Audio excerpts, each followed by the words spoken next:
This is the Fishes of Boneyard Creek video for step 40. Going back to step 39, if we find that our fish does not match a bluegill sunfish, then we need to check if the pectoral fin is on the shorter and more rounded side.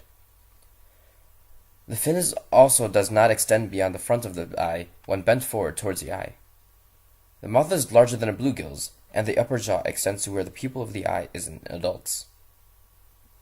If this describes a fish you're looking for, then we move on to step 40, which distinguishes between Lepomis cyanullus, commonly known as green sunfish, and Lepomis megalotus, commonly known as long-eared sunfish.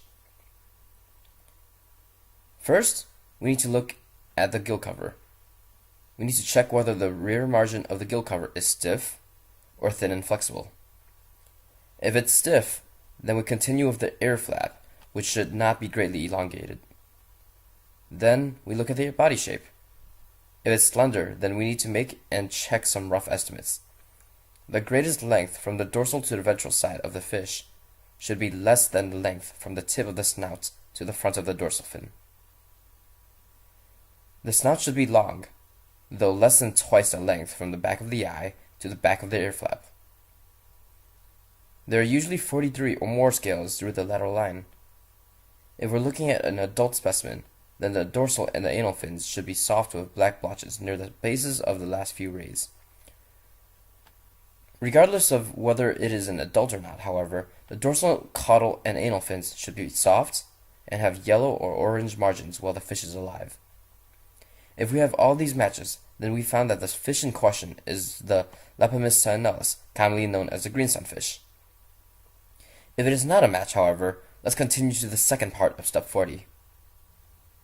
So we need to go back to the gill covers. Is the rear margin of the gill cover thin and flexible?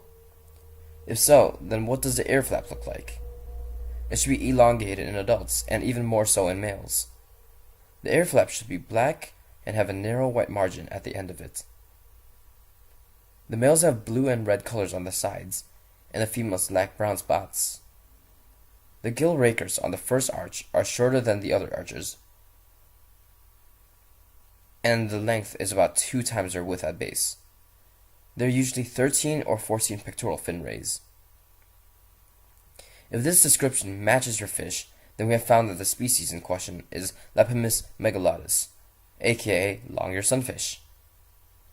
However, if neither of these descriptions matches the fish, then recheck for any errors in identification. If there is no error in identification, and there is still not a match after following all of the prior steps to here, then maybe you found a fish that was previously not found in Boneyard Creek.